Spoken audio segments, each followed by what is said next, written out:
오늘 함께 보실 하나님 말씀은 요한계시록 1장 19절입니다. 요한계시록 1장 19절입니다. 제가 받들어 읽겠습니다.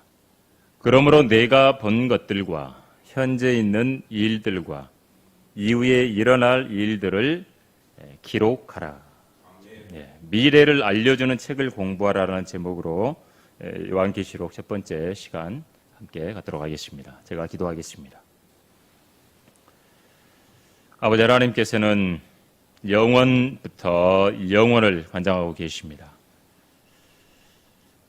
아버지 하나님만이 온 우주의 주인이시며 또 그 안에 있는 모든 살아있는 것들을 살려주시고 살아갈 수 있게 해주시고 또 저희들이 비가 필요할 때 비를 주시고 햇빛을 주시고 공기를 주시며 또 먹을 것들을 허락하시고 또 저희들이 이 땅을 살아가는데 부족함이 없도록 믿는 자나 믿지 않는 자에게 하나님께서는 은혜를 베풀어 주고 계십니다.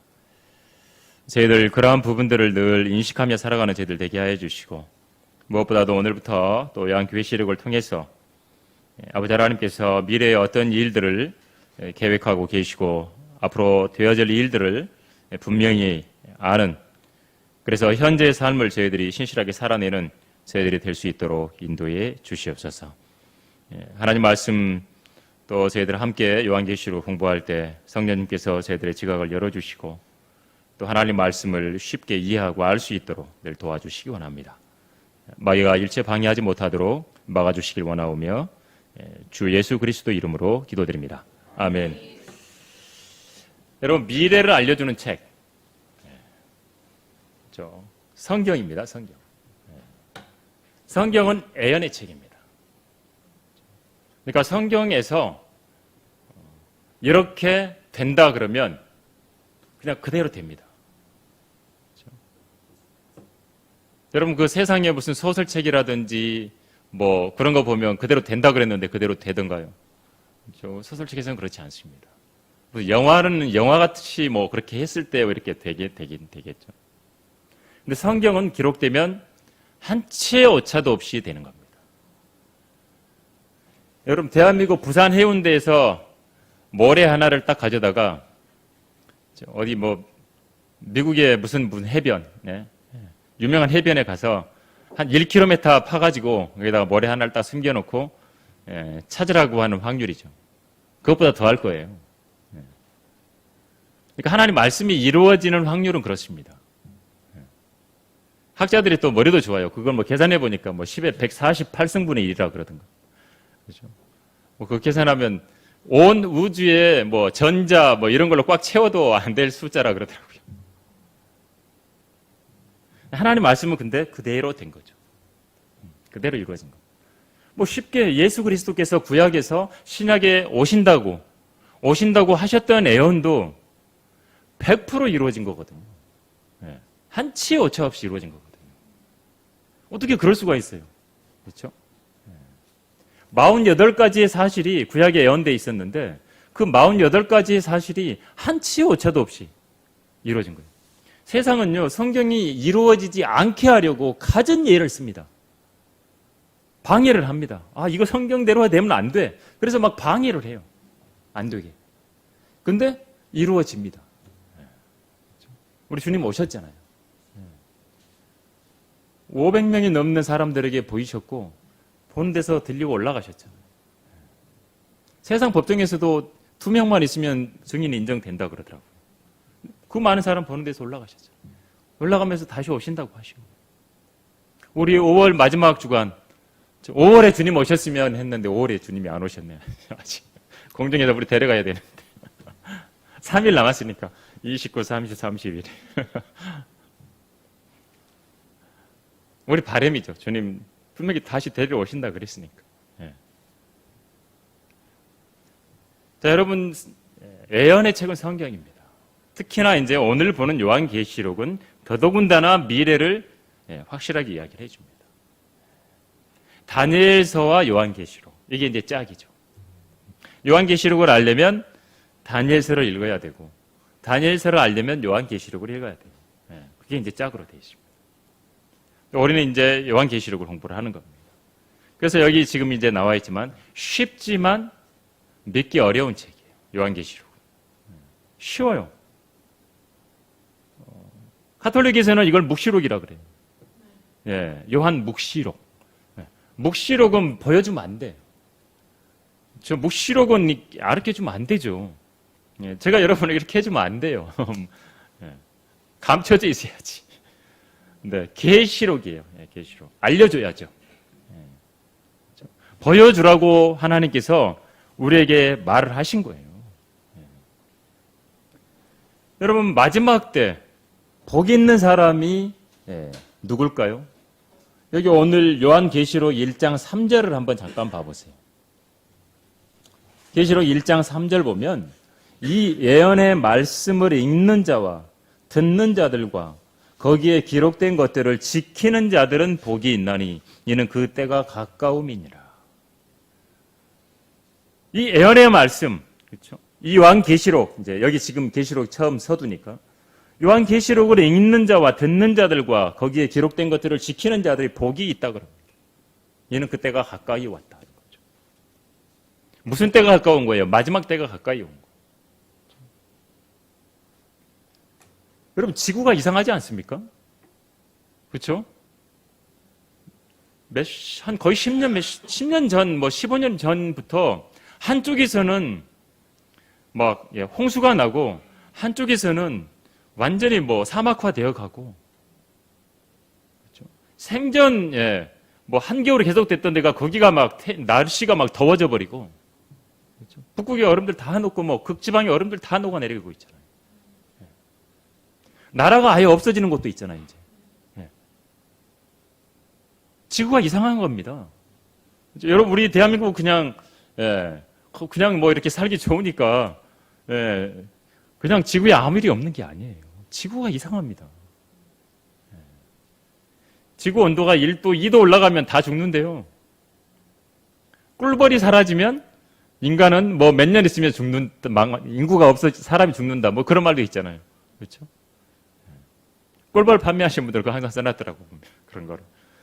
진짜요. 열매가 있어야죠. 꿀벌들이 이렇게 수정해줘야 되잖아요.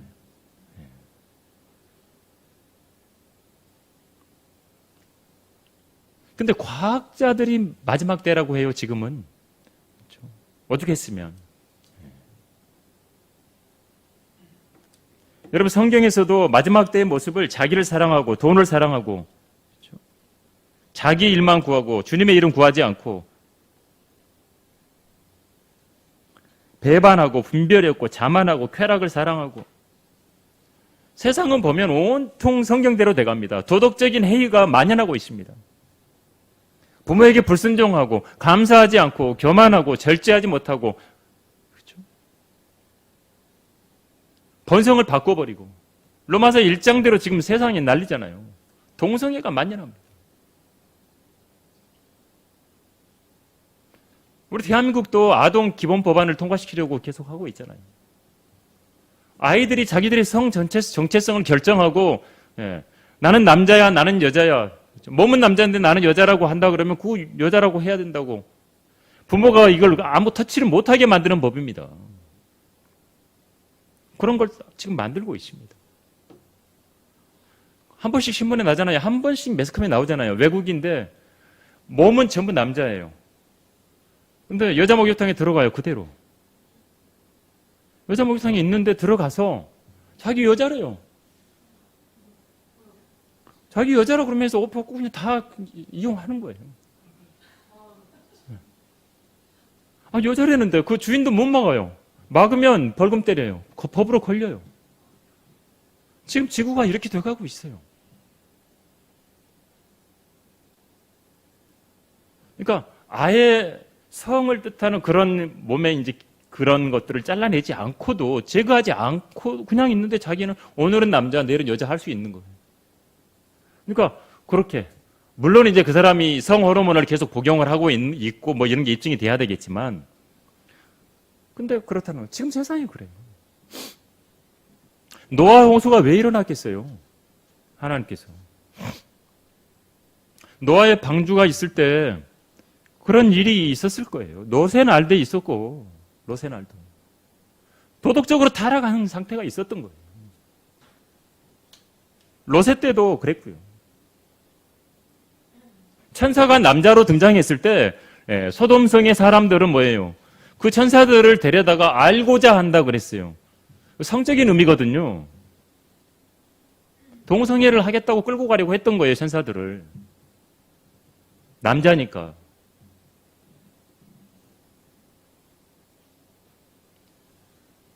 여러분, 경건의 모양은 있지만 경건의 능력을 부인하는 때, 지금이거든요. 쾌락을 사랑하고 하나님을 사랑하는 것보다 쾌락을 더 사랑하고, 믿음에서 떠나고, 미혹하는 영들이 돌아다니고, 마귀들의 교리를 따르는 게 너무 많고. 근데 마지막 때는 특히나 말씀에 대한 기근이 있어요. 그럴 때 여기 계시록 1장 3절에 이 예언의 말씀을 읽는 자와 듣는 자들과 거기에 기록된 것들을 지키는 자들이 복이 있다라고 하는 거죠. 여러분이 요한계시록의 말씀을 특히나 읽는다면 복이 있는 거예요. 말씀을 듣는다면 복이 있는 거예요. 그렇죠? 요한계시록의 말씀을 가지고 이걸 기록된 것들을 지키고 있는 자들이 복이 있다고 말합니다. 그래 우리 계시록을 공부를 해야 되는 거예요. 읽어야 되는 거예요.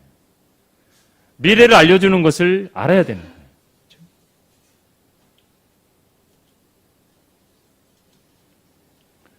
여러분, 존 버녀는 감옥에서 수많은 세월을 보내는 동안에 비로소 성경 안에 모든 게 들어있다는 것을 알았다고 이야기합니다. 끊임없이 새로운 보물을 찾아다녔는데 성경 안에 있더라 이야기합니다.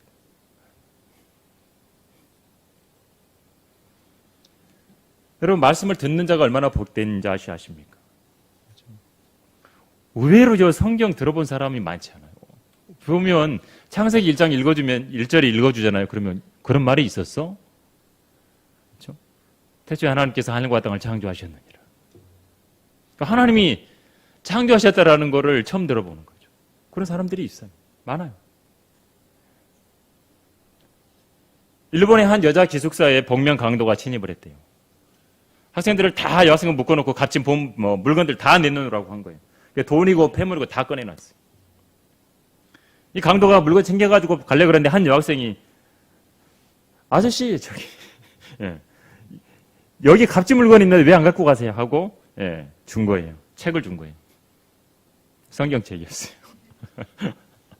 낡은 성경책. 이 시장에다 갔다가 이제 다른 거 다 팔았는데 낡은 성경책을 누가 사요 그거를? 안 사지. 집에 가져와가지고 이 학생이 뭐 나를 놀린 건 아니겠지 그러면 성경을 읽기 시작한 거예요. 성경을 읽다가 감동이 돼가지고 결국에 회개하고 주 예수 그리스도를 믿게 돼요. 이 사람이 복음 전파자가 돼요. 복음 전파자가 됐어요. 여러 곳으로 다니면서 이제 말씀을 전하고 증거하고 간증하고. 근데 이 복음 전파자가 한 곳에 가서 간증을 하는데 앞에 앉은 여자 성도가 울고 있는 거예요. 그래서 이제 그분 보고 나와서 뭐 할 이야기 있으면 하라고, 간증할 거 있으면 하라 그랬더니 한참 후에 옛날 여자 기숙사에서 성경 가져가라고 했던 여학생이 바로 자기라고. 그런 거예요. 그러니까 그 성경 가져갔던 사람 강도가 회개하고 복음 전파자가 돼서 이제 이 말씀 전하는데 여기에 앉아 있었던 거죠. 그 성경 주신 분이. 하나님 은혜 너무 감사해서 울었다고 이제 이야기를 한 거죠. 그 자리가 얼마나 은혜스러웠겠어요. 여러분, 배너 영화도 그렇대잖아요. 배너 영화. 거기 예수님 등장하거든요. 유대인은 이제 예수님 그 막 무시하고 박해하고 안 믿다가 나중에 이제 믿게 되는데 거기에 예수님이 이제 등장하는 장면인데 그 감독이 처음에는 하나님이 없다. 부인하려고 성경과 정반대되는 영화를 만들려고 했대요. 근데 내가 이 영화를 하나 만들더라도 제대로 성경이 틀렸다는 걸 보여주려고 내가 만들어야 된다. 그래서 성경을 읽기 시작한 거예요. 성경 읽다가 무릎을 꿇은 거예요. 성경 읽다가 읽으면 읽을수록 맞는 거예요. 그래서 예, 이분도 예, 구원받은 거예요. 회개하고. 그래서 영화가 완전히 달라진 거예요. 그래서 거기에 예수님이 등장하고 예, 이제 완전히 신앙 영화로 바뀐 거예요. 예, 그렇게 됐던 거죠.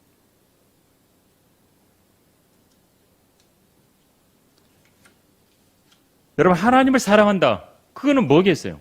말씀을 사랑하는 거거든요. 예, 우리 지금 신약 시대에는 하나님 사랑해요.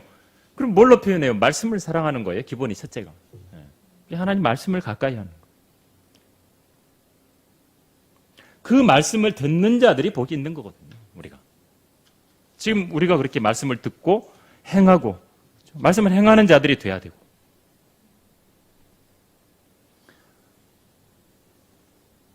우리가 하나님의 말씀 작은 부분이라도 그대로 실제로 실행해내는 부분이 중요하잖아요. 그렇죠? 그걸 하나님이 원하신다는 거죠.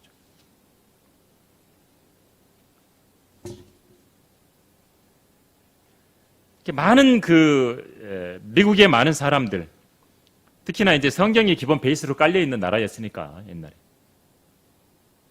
자기가 투자를 했는데, 투자해서 많은 것들을 물건을 사들이고 돈을 많이 벌었는데, 내가 투자했던 것 중에 가장 잘한 것은 내가 12살 때 단돈 $2 50센트를 주고 성경 한 권을 산 거라고 이야기해요.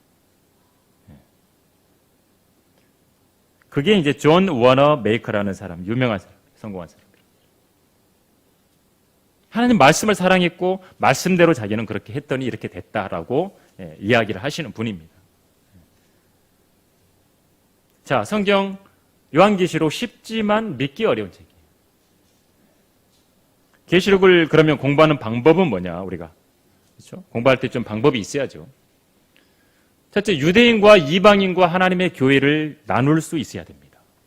하나님의 말씀은 유대인에게 하시는 말씀이 있고 이방인에게 하시는 말씀이 있고, 구원받은 교회, 유대인이건 이방인이건 구원받은 하나님의 교회, 구원받은 사람에게 하는 말씀이 있습니다. 그래서 성경 말씀이 누구를 대상으로 하고 있는가를, 그 말씀인가를 구분하는 게 가장 중요합니다. 그리고 성경은 문자적으로 해석해야 됩니다. 문자적으로 해석하지 않게 되면 전부 비유적으로 돼버려요. 전부 은유로 돼요. 풍유적으로 해석을 해요. 그러면 귀에 걸면 귀걸이, 코에 걸면 코걸이, 뭐 발에 걸면 발걸이, 뭐 딱 마음대로 돼버리는 거예요. 말씀이. 문맥이 그래서 중요하고, 하나님 말씀 전체 문맥을 우리가 확인해 보는 게 중요하고, 관련 구절을 찾아서 비교해 보는 게 중요하고, 이게 문자적 해석을 해야 돼요. 주님이 오신다? 그러면 초림. 주님이 다시 오신다? 재림. 그냥 오시는 거예요. 주님 부활하셨어요. 그럼 진짜 부활하신 거예요. 지옥이 있다. 그럼 지옥이 실제 있는 거예요. 네. 사탄이 실제 있다? 그럼 사탄이 실제 있는 거예요. 그걸 우리는 성경을 올바로 나누어서 공부하라고 이야기를 하는 거예요. 디바이드해서 나누어서 공부하라는 거예요. 그게 성경 계시록을 공부하는 방법이에요. 다른 것들도 마찬가지고. 한 번 더 해버렸네. 아닌데? 잠깐만요. 예. 자, 또 한 가지는 성경을 교리적으로 적용하고 역사적으로 적용하고 영적으로 적용하는 것을 구분해야 돼요. 교리적인 적용이라는 것은 그 말씀이 특정한 사람들에게 특정한 이유로 특정한 진리를 가르쳐 주기 위해서 기록한 부분이에요. 그 기준이 있어요. 교리적인 부분이. 그래서 예를 들어서 구약이 구원받는 방법과 신약이 구원받는 방법이 다르잖아요. 그렇죠? 완전히 다르잖아요. 우리 전도지 그래서 그 아예 구원받는 방법이 신약과 구약이 다르다는 전도지를 우리 만들어 놨잖아요. 그런 게 교리거든요. 역사적인 적용은 뭐예요? 말 그대로 이 말씀이 역사의 어느 때에 어디에서 어떻게 전개되는지를 그냥 가르쳐 주시는, 그게 역사적인 적용이에요. 그리고 영적인 적용은 신앙생활의 영적인 교훈으로 적용하는 거예요. 그건 다 할 수 있어요. 모든 걸. 로마서 15장 4절에 우리에게 그렇게 이야기를 해주고 있어요. 무엇이든지 전에 기록된 것은 우리의 교훈을 위하여 기록된 것이니. 그러니까 구약도 영적인 교훈으로 적용할 수 있어요. 다. 영적인 적용. 근데 교리적인 적용과 교리적인 적용을 빼놓고 무조건 영적인 적용만이 아니라는 거죠. 교리적인 적용이 있다라는 거죠. 자, 문자적으로 해석해야 되는 부분. 성경 해석하는 올바른 순서가 뭐냐면 문자적으로 해석을 해야 돼요. 항상 먼저. 문자적으로. 특히 예언적인 말씀은 교리적인 적용을 우선해야 돼요. 이게 어느 때인가 어느 시대의 이야기를 하는 것이고 누구에게 하시는 말씀이고 그걸 구분해서 볼 수 있어야 돼요.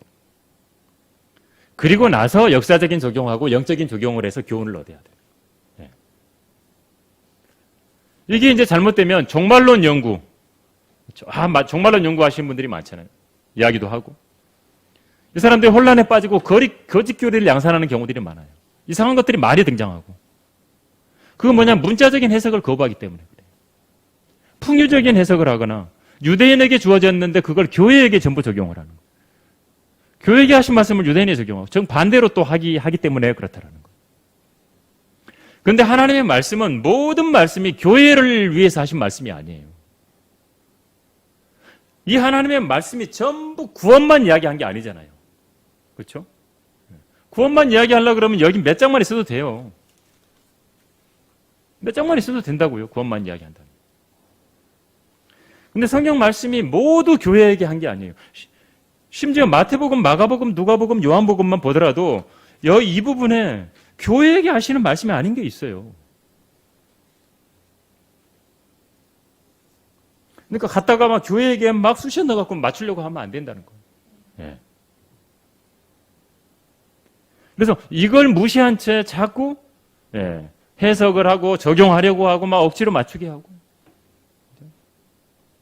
그러다가 목사님 이게 이상한데요? 아니 이게 뭐예요? 질문하면 어떻게 되죠? 평신도는 몰라도 돼요. 이렇게 돼 버리는 거예요. 왜 성경을 다 알라 그랬지? 왜 평신도라고 모르면 돼요? 다 알아야지. 누가 평신도는 모르면 된다 그랬어요? 하나님 알라 그랬죠.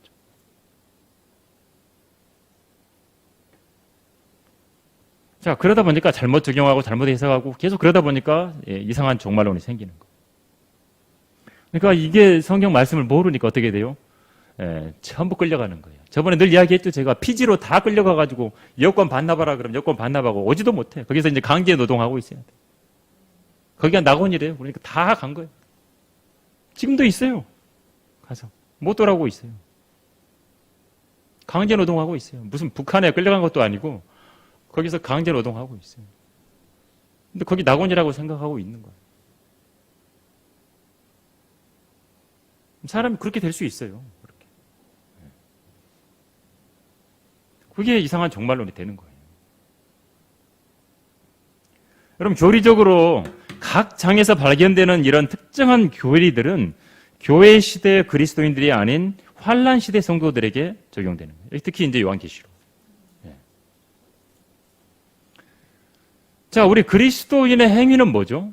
우리가 구원받고 나서 하는 행위는 상하고 유업하고 관련이 있어요. 우리가 구원받고 나서 하나님 자녀로서 하는 것은 상 받는 거예요. 유업하고 연결이 돼 있어요. 대신 환란 성도들은 그 행위로 구원하고 연결이, 구원하고 직결되는 거죠. 그래서 환란 시대의 행위는 이기는 자가 되기 위한 조건이에요. 구원받는 조건이 되는 거예요. 그래서 요한계시록을 읽다 보면 이기는 자에게는 뭐 준다. 이기는 자에게는 뭐 준다. 이렇게만 나오는 거예요. 계속. 특히 여기 계시록 22장 14절에 이기는 자에게 생명나무를 주어서 먹게 하리라는 말씀. 영생을 얻는 수단이 되는 거예요. 이겨야 생명나무를 주어서 먹는 거예요. 생명나무를. 이기는 자가 되지 못하면 생명나무 못 먹는 거예요. 근데 우리가 영생 얻을 때는 어땠어요? 은혜로 받았잖아요. 죄의 삭은 사망이요 하나님의 선물은 예수 그리스도 우리 주로 말미암은 영원한 생명이라고. 우리 선물로 받았잖아요. 영원한 생명. 그렇죠? 여러분 열심히 막 해갖고 받았어요? 네. 우리가 구원받을 때도 우리가 믿음으로 말미암아 은혜로 구원받은 것이지 우리의 행위로 구원받은 것이 아니라고 에베소서 2장 8절 9절에는 분명히 말씀하고 있습니다. 계시록 2장 11절에서도 동일하게 이기는 자는 둘째 사망으로부터 해를 받지 않는다라고 이야기를 하고 있죠. 여기도 이겨야만 둘째 사망으로부터 해를 받지 않는다고 이야기를 합니다. 대환란 때 이기지 못하면 그냥 둘째 사망의 해를 받게 된다라고 하는 거죠. 그래서 대환란 때에는 항상 행위가 따라야 됐던 것이죠. 그래서 성경을 우리가 해석을 할 때, 특히 요한계시록을 볼 때 역사적으로 요한계시록 1장부터 3장, 여기는 요한이 patmos섬에 유배됐을 때 그 시기 AD 90년경에 소아시아 7교회들을 대상으로 한다는 거죠. 즉 역사적으로 적용할 때는 그렇다라는 것이죠. AD 90년 소아시아의 7교회들을 대상으로 해서 적용할 수 있고요. 영적으로는 성경에 있는 모든 부분들, 각 구절들을 지역교회에 적용할 수 있습니다. 영적으로 각 구절들을 적용하는데 특히 에베소 교회를 향해서 말했던 첫사랑을 저버렸다. 그렇죠? 영적으로 적용할 수 있죠. 우리가 하나님을 사랑했던 그 첫사랑을 놓쳐버리고 저버리고 주님을 기억하지 않고 사랑하지 않고 살아갔던 부분들을 적용해서 우리가 주님과의 관계를 회복하라고 하는 영적인 적용을 할 수가 있죠.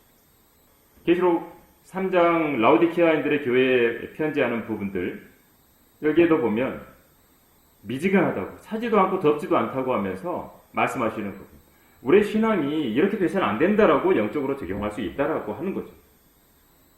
그래서 주님이 초림하셨을 때부터 재림에 이르는 교회 시대의 영적인 상태를 반영해 주는 것이 바로 요한계시록에 등장하는 부분.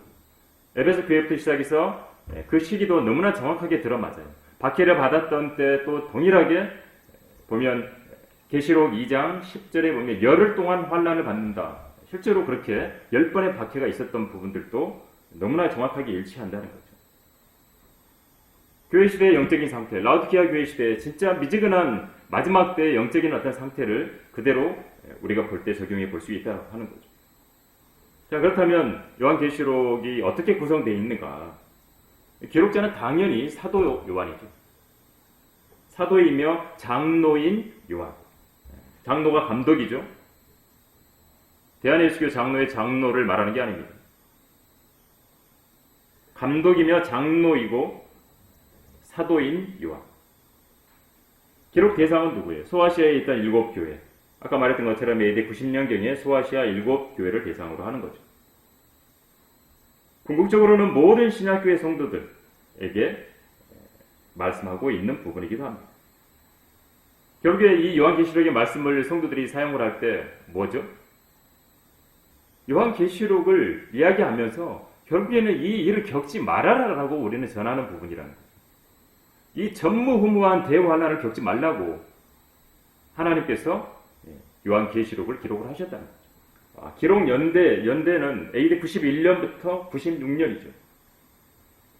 이때는 도미티안 황제의 통치 기간에 기록됐습니다. 네로 황제 때가 아닙니다. 네로 황제는 AD 54년부터 68년까지 통치를 했는데 만약에 네로 황제 기간 때 이 요한계시록이 기록이 됐다면 예루살렘이 AD 70년에 파괴됐는데 파괴되기 전에 기록됐으니까 이 요한계시록에 있는 이런 막 무서운 일들이 예루살렘 파괴라고 하는 부분을 이야기하는 것이다 라고 이야기를 자꾸 하려고 한다는 거죠. 로마 가톨릭 개신교 학자들이 그렇게 자꾸 적용하고 가르칩니다. 그래서 기록 연대를 자꾸 네로 황제 때라고 이야기를 하려고 하는 거예요. 그럼 AD 70년에 예루살렘 파괴에만 적용이 돼버리는 거예요. 지금 현재 21세기에 적용이 안 되게 해버리려고 하는 겁니다. 근데 요한계시록은 AD 91년에서 96년 사이에 기록이 된 겁니다. 또 한 가지는 뭐냐면 AD 70년에 이 기록된 것이 아니라면 성경에 나와 있는 요한계시록 17장, 18장 이게 로마에 대한 묘사가 로마 제국이 아니라 로마 카톨릭에 적용돼요. 그렇죠? AD 91년, 96년 사이에 기록되어 있고 이게 바로 계시록 17장, 18장은 로마 카톨릭이라고 말하는 겁니다. 정확히. 그러니까 로마 카톨릭은 계시록의 기록 연대가 AD 70년이라고 계속 이야기를 하고 싶어하는 거예요. 계시록 17장, 18장에 등장하는 것이 자기들이 아니라고, 로마 카톨릭이 아니라고 말하고 싶은 거죠. 마치 사탄이 나는 아니야 라고 감추려고 하면서 이사야에 등장하는 루시퍼를 빼버리려고 하는 거. 거기에 예수님으로 집어넣고 하려고 한 거와 똑같죠. 사탄이 그렇게 했죠. 변개된 성경에는 그렇게 되어 있습니다. 킹제임스 성경 계열에는 전부 루시퍼라고 되어 있죠. 기록의 목적이 뭐냐고요. 기록의 목적. 하나님께서 구속하시는 것. 그래서 교회가 나오고 구속 사역의 최종적인 목적과 사탄의 최종 종착지를 알려준다는 거죠. 여러분, 종착지가 어디인가 아는 게 중요하죠. 사람이 죽으면 어디로 가는가 아는 게 중요하죠. 철학자들이 말하는 것하고 같지 않습니다. 많은 종교에서 말하는 것처럼 막연히 좋은 데 간다. 아닙니다. 죄의 싹은 사망이죠. 이 사망은 둘째 사망이고 영원히 불못에 던져지는 사망이에요. 죄의 문제가 해결이 안 됩니다. 종착지를 이야기해 주는 것은 하나님 말씀밖에 없어요. 그 최후 종착지를 분명하게 알려주는 것은 더더군다나 요한계시록에 분명히 나옵니다. 특히 사탄의 종착지가 어디냐. 계시록 20장 10절에 보면 그들을 미혹하던 마귀가 불과 유황못에 던져진다고. 그곳에는 그 짐승과 거짓 선지자도 있어 영원 무궁토록 밤낮 고통을 받으리라라고 말합니다. 사탄의 최종 종착지를 알려주는 것은 성경밖에 없습니다. 그래서 사람들이 성경을 싫어합니다. 왜? 그들의 아비인 마귀가 당연히 성경을 이야기하면 싫어합니다.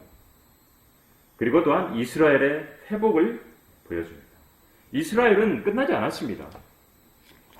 자꾸 이스라엘 유대인들을 없애버리려고 하는 것이 세상이고 이 세상의 종교들이고 세상의 신이지만 마귀지만 분명하게 로마서 11장에서 보면 이스라엘의 11장 25절에 이방인들이 충만함이 차기까지는 이스라엘의 일부가 완고하게 된 것입니다. 그리고 그리하여 온 이스라엘이 구원을 받는다고 말합니다. 일부가 완고하게 됐었지만 이제 이방인들의 충만함, 이방인들이 죄악이 충만하게 가득 차면 이제 이스라엘 백성들이 나중에 대환란 때 다시 회복이 된다는 겁니다. 물론 이스라엘이 독립을 했고 다시 나라가 회복된 것 같지만 100%는 아닙니다. 대환란을 거친 이후에야 그 완고했고 목이 곧았던 백성들이 이제 다시 회복이 된다라고 하는 거죠. 완전히. 로마서 11장 26절 말씀대로 온 이스라엘이 구원을 받게 된다는 표현이죠. 가나안 땅에 죄악이 충만하기까지 이스라엘 백성들은 이집트에서 있었고 결국에는 가나안 땅에 충만하게 죄악이 찼을 때 하나님께서는 이스라엘 백성들을 출애굽시키셔서 가나안 땅으로 가셔서 모든 부분들을 죽이게 했던 거죠. 점령하게 하셨고 다 죽이게 했고 하나님 그렇게 심판하셨던 거죠. 그래서 로마서 11장 25절에서도 이방인들의 충만함이 찬다는 말이 그런 말이죠. 어쨌든 이스라엘이 회복이 된다는 것을 성경은 보여줍니다. 요한계시를 통해서 보면 다시 알 수 있고 구원받지 못한 사람들의 최후 종착지가 어딘가를 알려주는 것입니다. 당연히 불과 유황에 타는 못에 던져지는 둘째 사망, 거기에 던져지는 거죠. 그 불못에 던져 넣는 분을 두려워하라고 한 거죠. 그래서 하나님. 또한 요한계시록이 기록된 목적은 주님으로 인해서 고난받는 성도, 주님 때문에, 그 이유 때문에, 그것 때문에 고난받는 성도는 주님의 재림에 대해서 더 소망을 갖게 됩니다. 이런 전무후무한 대환란이 있다라고 하는 것을 보여주면서 그래, 나 이걸 겪지 않게 됐구나. 너무 소망이 있잖아요. 주님이 이 대환란 전에 데려가신다는 그 소망을 우리에게 주신 거죠. 대환란 다 겪고 데려간다 그러면 그게 어떻게 소망입니까? 육신적인 그리스도에게는 경고를 주는 겁니다. 그렇게 육신적으로 살지 말라는 거죠. 그리고 아직 성취되지 않은 예언이 완성된다는 거 보여줍니다. 하나님의 말씀은 그대로 이루어집니다. 요한계시록에 있는 그대로 될 겁니다. 그 최종 결말이 전부 기록이 됩니다. 그리고 결국에는 성경에 시작되었던 창세기, 하나님이 원하셨던 완벽한 왕국, 하나님이 통치하시는 그 완벽한 왕국이 실현되는 것을 보여주신다는 겁니다. 전능하신 하나님과 어린 양이 성전이 되시고 그 도성은 해나 달이 그 안에서 비칠 필요가 없고 하나님의 영광이 그곳을 비추고 어린 양이 그곳에 빛이 된다라고 하시면서 영원무궁토록 하나님이 통치하시고 그분과 함께 성도들이 있게 되는 그러한 영원한 왕국. 하나님 처음부터 계획하셨던 그 왕국이 이제 실제로 이루어집니다. 왕국 하면 무슨 여호와 증인이라 생각하지만 아닙니다. 성경의 전체적인 것은 왕국입니다. 하나님이 통치하시는 것. 이게 오늘 읽었던 요한계시록 1장 19절 그 부분을 보면 내가 본 것들, 현재 있는 일들, 이후에 있는 일들 이렇게 말하고 있죠. 세 부분으로 기록을 하고 있는 겁니다. 요한계시록이 그렇게 세 부분으로 구성이 되어 있는 거죠. 사도 요한이 현재라고 말하고 있는 것은 미래입니다. 계시록 1장 10절에 말씀하고 있는 이 부분을 보면 내가 주의 날에 성령 안에 있었으며 나팔 소리 같은 큰 음성을 내 뒤에서 들었다고. 주의 날에 성령 안에 있으면서 순간이동해서 저 먼 미래로 간 겁니다. 대환란의 실제적인 그 일이 있는 그 자리로 요한이 옮겨져서 보고 있는 거예요. 그게 현재예요. 그러니까 요한은 미래로 갔지만 그걸 현재라고 기록을 하고 있고, 그 다음에 그 이후에 있을 일들을 미래라고 말하고 본 것들을 과거라고 표현합니다.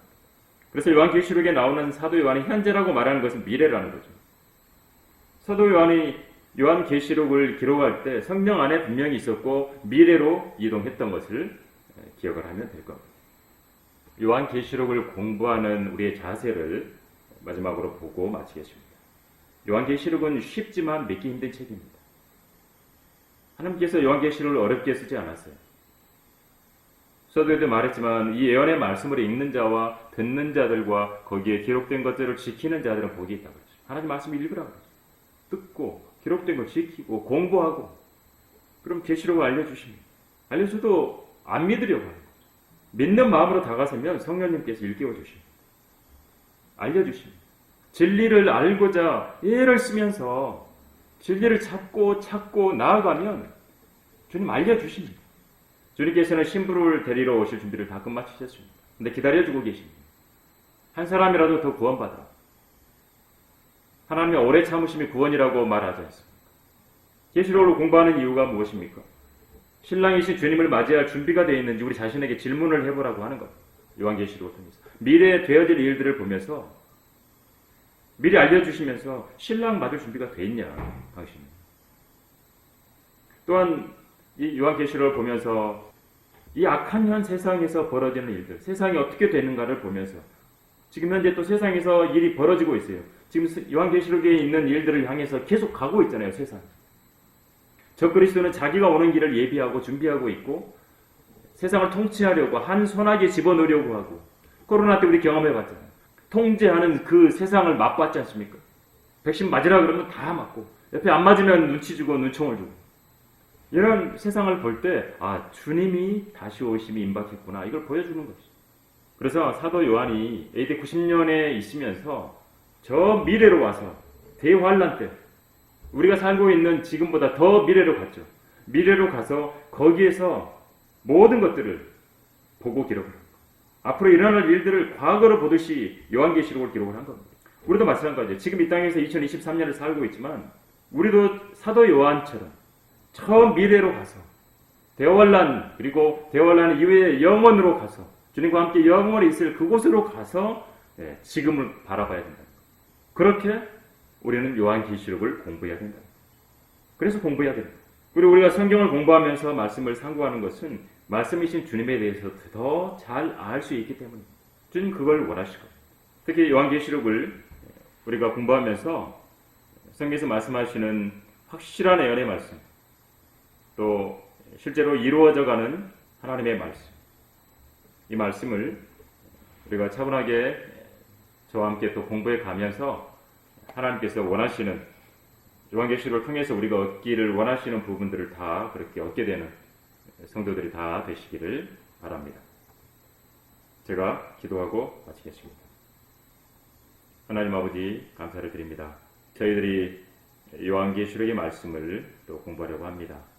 요한계시록을 사도 요한을 통해서 기록해 주신 하나님께서 또 저희들 일깨워 주셔서 하나님의 말씀을 쉽게 알 수 있게 도와주시고, 또 주님께서 계시해 주시는 소중한 주님의 말씀을 읽을 때, 듣고 지키며 나아갈 때 우리 모든 성도들이 복 있는 자가 되게 하시고, 말씀을 통해서 그대로 세상에 되어져 가고 있음을 보고, 또 앞으로 다시 오실 주님, 속히 오실 그 주님을 저희들 사모하며 주님 맞을 준비를 하며 살아가는 저희들 될 수 있도록 인도해 주시옵소서.